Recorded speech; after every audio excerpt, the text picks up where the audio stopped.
ಜನಸಾಮಾನ್ಯರು ಅಂದ್ಕೊಳ್ತಾ ಇದ್ದಾರೆ 10 ಗ್ರಾಮ್ ಚಿನ್ನ ಇರಲಿ 1 ಗ್ರಾಮ್ ಚಿನ್ನ ತಗೋಬೇಕು ಅಂದ್ರೂ ಯೋಚನೆ ಮಾಡುವಂಥ ಪರಿಸ್ಥಿತಿಯಲ್ಲಿ ಹೆಂಗ್ರಿ 14 kg ಚಿನ್ನವೆಲ್ಲ ಕಳ್ಳತನದಲ್ಲಿ ತರೋ ಧೈರ್ಯ ಇವರಿಗೆ ಬಂದುಬಿಡುತ್ತೆ ಅಂತ. ಕಾಸು ಕೊಟ್ಟು ಖರೀದಿ ಮಾಡೋಕ್ಕೆ ಭಯ ಆಗಿಬಿಡುತ್ತೆ. ಅದರಲ್ಲಿ ಕಾಸಿಲ್ಲದೇನೆ ಕಳ್ಳತನ ಮಾಡ್ಕೊಂಡು ಬರುವಂಥ ಈ ಕೆಲಸವನ್ನು ಹೇಗೆ ಮಾಡ್ತಾರೆ, ಯಾವ ಧೈರ್ಯದ ಮೇಲೆ ಮಾಡ್ತಾರೆ, ಅದು ಅಷ್ಟು ಭದ್ರತೆ ಇರುವಂಥ ಜಾಗದಲ್ಲಿ. ಇದು ಭಂಡತನನೇ ಅಲ್ವಾ? ಈ ಪ್ರಶ್ನೆ ಜನಸಾಮಾನ್ಯರು ಎತ್ತಾರೆ. ಈ ರನ್ಯಾರಾವ್ ಗೋಲ್ಡ್ ಸ್ಮಗ್ಲಿಂಗ್ ಕೇಸ್ಗೆ ಈಗ ಮತ್ತೊಂದಿಷ್ಟು ಟ್ವಿಸ್ಟ್ ಸಿಗ್ತಾ ಇದೆ. ಗಬ್ಬೆಬ್ಬಿಸಿ ಹೋಗಿದ್ದಾರೆ. ಇದನ್ನು ನೋಡ್ತಾ ಇರಿ ನೀವು. ರಾಜ್ಯದಲ್ಲಿ ರೀಸೆಂಟಾಗಿ ಒಂದಿಷ್ಟು ಬೆಳವಣಿಗೆ ಆಯ್ತಲ್ಲ, ಐಶ್ವರ್ಯ ಪ್ರಕರಣ ಅನ್ಸುತ್ತೆ. ಅದು ಕಾಸಿನ ವಿಚಾರ ಎಲ್ಲ ಚರ್ಚೆಗೆ ಬಂತಲ್ಲ, ಏನಾಯ್ತದು? ಇದು ಹಾಗೆ ಗಬ್ಬೆಬ್ಬಿಸಿಡ್ತಾರೆ ಅಷ್ಟೇ. ರಾಜಕೀಯ ಯಾವಾಗ ಎಂಟ್ರಿ ಕೊಡುತ್ತೋ ಆವಾಗ ಗಬ್ಬೆದ್ದು ಹೋಗೋದೇ ಕೆಲಸ. ಅದು 100% ಗಬ್ಬೆದ್ದೇ ಹೋಗುತ್ತೆ. ನೋಡಿ, ಈಗ ಬಂಗಾರದ ಜಿಂಕೆ ರನ್ಯಾರಾವ್ ಕೇಸ್ಗೆ ಈಗ ಟ್ವಿಸ್ಟ್ ಸಿಗ್ತಾ ಇದೆ. ಏನು ಟ್ವಿಸ್ಟ್ ಸಿಗ್ತಾ ಇದೆ ರನ್ಯಾರಾವ್ ಕೇಸ್ಗೆ? ಬಂಗಾರದ ಜಿಂಕೆ, ಜಿಂಕೆಗೆ ಬೇರೆ, ಆ ಬಂಗಾರದ ಜಿಂಕೆ ಬೇರೆ. ಪ್ರೋಟೋಕಾಲ್ ಉಲ್ಲಂಘನೆ CID ತನಿಖೆಯನ್ನು ಮಾಡ್ತಾ ಇದೆ. ಈಗ CID ತನಿಖೆ ಕೊಟ್ಟಿದೆ ಸರ್ಕಾರ. ಆ ಕಡೆಗೆ CBI ಕೂಡ ಎಂಟ್ರಿ ಕೊಡ್ತಾ ಇದೆ, ಸುಮೋಟೋ ಕೇಸ್ ಹಾಕ್ಕೊಂಡು. ಈ ಕಡೆಗೆ ಸರ್ಕಾರವೂ ಕೂಡ CID ತನಿಖೆ ಕೊಟ್ಟಿದೆ. ಕಾರಣ ಪ್ರೋಟೋಕಾಲ್ ಉಲ್ಲಂಘನೆ ಆಗಿದೆ ಅಂತ ಹೇಳಿ. ಅಂದರೆ ಇರುವಂಥದ್ದನ್ನೆಲ್ಲವೂ ಕೂಡ ಏನೇನು ಮಾಡಬೇಕು ಅದನ್ನೆಲ್ಲ ಸೆಟಲ್ಮೆಂಟ್ ಮಾಡ್ತಾರೆ. ನೋಡ್ತಾ ಇರಿ ನೀವು. ಮಗಳಿಂದ ತಂದೆಗೂ ಸಹ ಈಗ ಸಂಕಷ್ಟ ಫಿಕ್ಸ್ ಅಂತ ಹೇಳ್ತಾ ಇದ್ದಾರೆ. ಯಾವ ಅನುಮಾನವೂ ಕೂಡ ಬೇಡ, ಅವರ ಇನ್ವಾಲ್ವ್ಮೆಂಟ್ ಇದ್ದರೆ. ಇಲ್ಲದೇ ಇದ್ದರೆ ಇಲ್ಲ. ಕೊನೆಯ ಕ್ಷಣದಲ್ಲಿ ಏರ್ಪೋರ್ಟ್ನಿಂದಲೂ ಕೂಡ ಪ್ರಭಾವಿ ಮಂತ್ರಿಗೆ ಮೆಸೇಜನ್ನು ಮಾಡ್ತಾರಂತೆ, ಕಾಲ್ ಕೂಡ ಮಾಡ್ತಾರಂತೆ.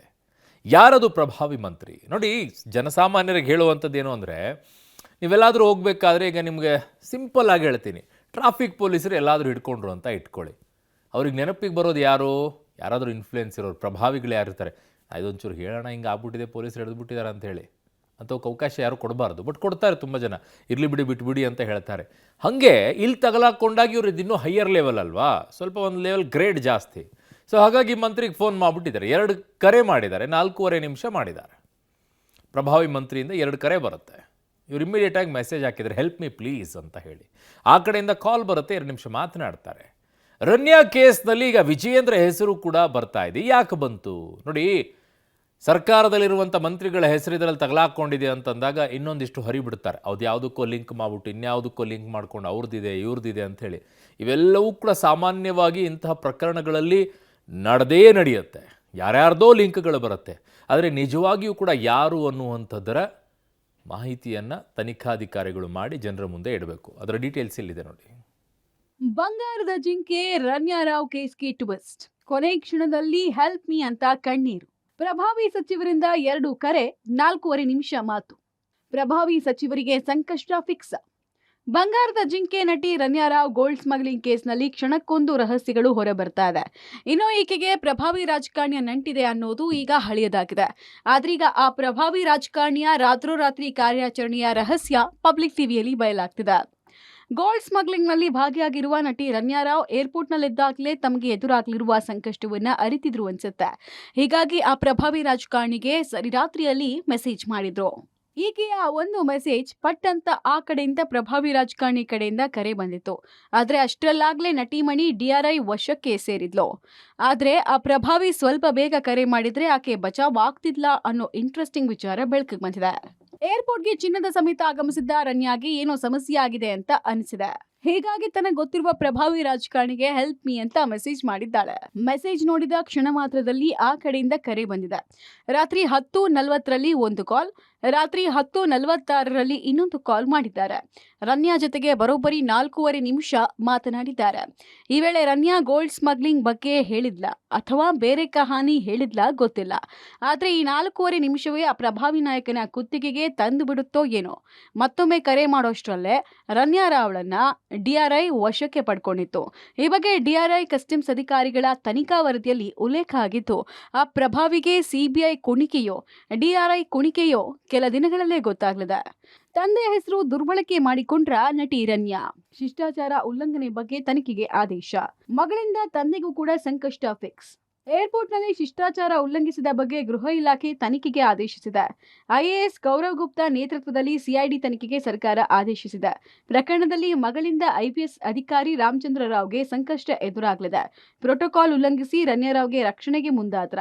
ಎಷ್ಟು ಪೊಲೀಸ್ ಜೀಪ್ ಹೋಗಿದ್ದು, ಎಷ್ಟು ಪೊಲೀಸರು ಹೋಗಿದ್ರು, ಪ್ರೋಟೋಕಾಲ್ ಉಲ್ಲಂಘನೆ ಪಾತ್ರದ ಬಗ್ಗೆ ತನಿಖೆ ನಡೆಸಿ ಗೌರವ್ ಗುಪ್ತಾ ವರದಿ ನೀಡಲಿದ್ದಾರೆ. ವಾರದ ಒಳಗೆ ವರದಿ ನೀಡುವಂತೆ ಸರ್ಕಾರ ಸೂಚಿಸಿದೆ. ಅಲ್ಲದೆ ರಣ್ಯಾರಾವ್ ಏರ್ಪೋರ್ಟ್ಗೆ ಬಂದಾಗ ಪಾಳಿಯಲ್ಲಿ ಇದ್ದ ಓರ್ವ ಪ್ರೋಟೋಕಾಲ್ನ ಹೆಡ್ ಕಾನ್ಸ್ಟೇಬಲ್, ಇನ್ನೊಬ್ಬ ಗುಪ್ತಚರ ಇಲಾಖೆ ಕಾನ್ಸ್ಟೇಬಲ್ಗೂ ಸಂಕಷ್ಟ ಎದುರಾಗಿದೆ. ಪ್ರೋಟೋಕಾಲ್ ಉಲ್ಲಂಘನೆಯಲ್ಲಿ ಕಾನ್ಸ್ಟೇಬಲ್ಗಳು ಭಾಗಿಯಾದ ಹಿನ್ನೆಲೆಯಲ್ಲಿ ಪೊಲೀಸ್ ಸಿಬ್ಬಂದಿ ಕರ್ತವ್ಯ ಲೋಪದ ತನಿಖೆ ನಡೆಸೋಕೆ ಸಿಐಡಿಗೆ ಉಸ್ತುವಾರಿ ವಹಿಸಲಾಗಿದೆ. ಇನ್ನು ಮಗಳ ಗೋಲ್ಡ್ ಸ್ಮಗ್ಲಿಂಗ್ನಿಂದ ತಂದೆ ಡಿಜಿಪಿ ರಾಮಚಂದ್ರ ರಾವ್ಗೂ ಕೂಡ ಸಂಕಷ್ಟ ಎದುರಾಗಿದೆ. ರಾಮಚಂದ್ರ ರಾವ್ಗೆ ಕೊಟ್ಟಿದ್ದ ಪ್ರೋಟೋಕಾಲ್ಗಳನ್ನ ದುರುಪಯೋಗ ಪಡಿಸಿಕೊಂಡಿರುವ ಆರೋಪದ ಅಡಿ ವಿಚಾರಣೆಗೆ ಒಳಪಡಿಸೋಕೆ ಸರ್ಕಾರ ಆದೇಶಿಸಿದೆ. ರಾಮಚಂದ್ರ ರಾವ್ರ ತನಿಖೆ ನಡೆಸೋದು ಅಗತ್ಯ ಅಂತ ಸರ್ಕಾರ ಪರಿಗಣಿಸಿ ತನಿಖೆಗೆ ಅಗತ್ಯ ಇರುವ ದಾಖಲೆಗಳನ್ನ ಮತ್ತು ನೆರವನ್ನ ನೀಡೋದಕ್ಕೆ ಡಿಜಿಐಜಿಪಿಗೆ ಅಲೋಕ್ ಮೋಹನ್ಗೆ ಸೂಚನೆಯನ್ನ ಕೊಡಲಾಗಿದೆ. ಈ ಮಧ್ಯೆ ಕಾಂಗ್ರೆಸ್ ಶಾಸಕ ರಿಜ್ವಾನ್ ರಣ್ಯಾಗೆ ಪ್ರೋಟೋಕಾಲ್ ಯಾರು ಕೊಟ್ಟಿದ್ದಾರೆ ಅನ್ನೋದು ಗೊತ್ತಾಗಬೇಕು.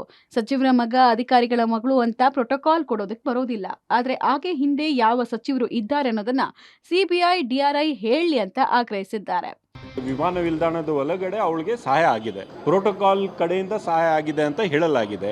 ಯಾರಿಗೂ ಅದನ್ನು ಮೀರಿ ಪ್ರೋಟೋಕಾಲ್ ಸಹಾಯ ಮಾಡಿದರೆ ಅದು ನಿಯಮದ ಉಲ್ಲಂಘನೆ. ಅಲ್ಲಿ ಕೊಟ್ಟಿದ್ರೆ ಹೇಗೆ ಕೊಟ್ಟರು, ಏನಾಯಿತು ಅಂತ ತನಿಖೆ ಮಾಡ್ತಕ್ಕಂಥದ್ದು ರಾಜ್ಯ ಸರ್ಕಾರದ ವ್ಯಾಪ್ತಿಯಲ್ಲಿದೆ, ಅದು ಮಾಡ್ತಾ ಇದ್ದೇವೆ. DRI ಏನು ಇನ್ವೆಸ್ಟಿಗೇಷನ್ ನಡೀತಾ ಇದೆ, ತನಿಖೆ ನಡೀತಾ ಇದೆ, ಮತ್ತೆ CBIನೂ ಕೂಡ ಕೇಂದ್ರ ಸರ್ಕಾರದ ಅಧೀನದಲ್ಲಿ ಬರುತ್ತೆ. ಯಾರು ಇನ್ವಾಲ್ವ್ ಇದ್ದಾರೆ, ಯಾರಿಲ್ಲ ಅಂತ ಅವರು ನ್ಯಾಯಯುತವಾಗಿ ತನಿಖೆ ನಡೆಸಿ ಎಲ್ಲರಿಗೂ ತಿಳಿಸಲಿ.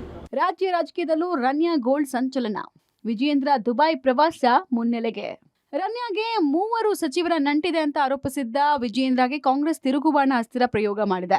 ರಣ್ಯಾರಾವ್ ಪ್ರಕರಣದಲ್ಲಿ ಸಚಿವರ ಕೈವಾಡದ ಆರೋಪ ವಿಚಾರಕ್ಕೆ ಪ್ರತಿಕ್ರಿಯೆ ಕೊಟ್ಟ ಸಚಿವ ಪ್ರಿಯಾಂಕರ್ಗೆ ಬಿಜೆಪಿ ರಾಜ್ಯಾಧ್ಯಕ್ಷರು 2 ಸಚಿವರು ಅಂದಿದ್ದಾರೆ. ಹೆಸರು ಹೇಳಿ ನೋಡೋಣ. ದುಬೈನಲ್ಲಿ ವಿಜಯೇಂದ್ರ ಅವರದ್ದು ಸಾಕಷ್ಟು ದುಡ್ಡಿದೆ ಅಂತ ಯತ್ನಾಳ್ ಹೇಳ್ತಾರೆ. ವಿಜಯೇಂದ್ರ ದುಬೈಗೆ ಹೋಗೋದು ಬರೋದು ಮಾಡ್ತಾರೆ ಅಂದಿದ್ದಾರೆ. ಸಚಿವರ ವಿಚಾರವಾಗಿ ಸುಮ್ಮನೆ ಗಾಳಿಯಲ್ಲಿ ಗುಂಡು ಹೊಡೆಯೋದು ಬೇಡ ಅಂತ ಕುಡುಕಿದ್ದಾರೆ. ಯತ್ನಾಳ್ ಈ ಹಿಂದೆ ಮಾಡಿದ ಆರೋಪವನ್ನ ಮುನ್ನೆಲೆಗೆ ತಂದು ಕೌಂಟರ್ ಕೊಟ್ಟಿದ್ದಾರೆ. ಇನ್ನು ಸಚಿವ ಖರ್ಗೆ ಆರೋಪಕ್ಕೆ ಬಿಜೆಪಿ ಶಾಸಕ ಭರತ್ ಶೆಟ್ಟಿ ತಿರುಗೇಟು ಕೊಟ್ಟಿದ್ದಾರೆ. ಕಾಂಗ್ರೆಸ್ ಸಚಿವರಿಗೆ ಹೆದರಿಕೆ ಶುರುವಾಗಿದೆ ಅಂದಿದ್ದಾರೆ.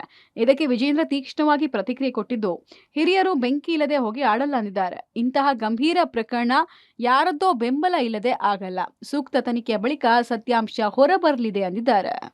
2 ಸಚಿವರ ಕೈವಾಡ ಇದೆ ಅಂತ ಬಿಜೆಪಿ ರಾಜ್ಯಾಧ್ಯಕ್ಷರು ಹೇಳಿದ್ರು.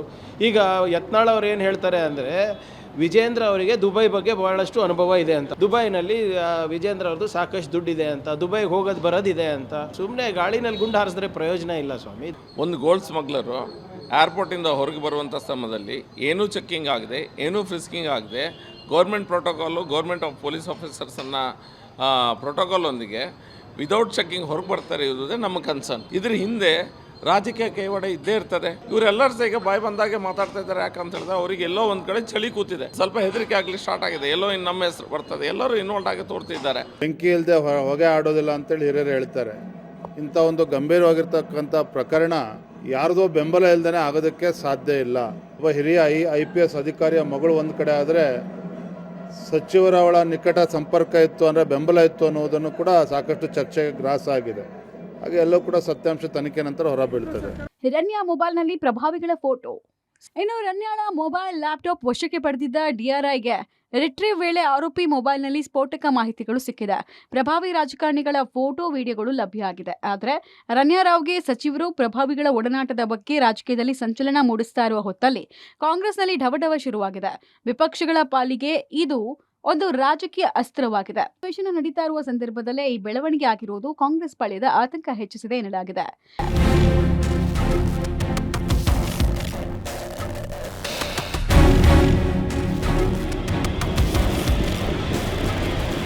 ಇನ್ನು ಪ್ರಭಾವಿ ವ್ಯಕ್ತಿಗಳ ಸಹಾಯದಿಂದ KIADB ಭೂಮಿ ಪಡೆದಿದ್ದ ರಣ್ಯಾಳ ಮತ್ತೊಂದು ಕಹಾನಿ ಬಯಲಾಗಿದೆ.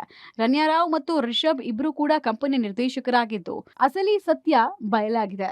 ಒಟ್ಟಾರೆ ರಣ್ಯಾರಾವ್ ಗೋಲ್ಡ್ ಸ್ಮಗ್ಲಿಂಗ್ ಹಿಂದಿರುವ ಪ್ರಭಾವಿಗಳು ಯಾರು ಎಂದು ಬಯಲಾಗೋ ತನಕ ರಣ್ಯಾ ಜೊತೆಗೆ ಲಿಂಕ್ ಇಟ್ಕೊಂಡಿದ್ದ ಪ್ರಭಾವಿಗಳ ಎದೆಯಲ್ಲಿ ನಡುಕ ತಪ್ಪಿದಲ್ಲ. News desk, public TV.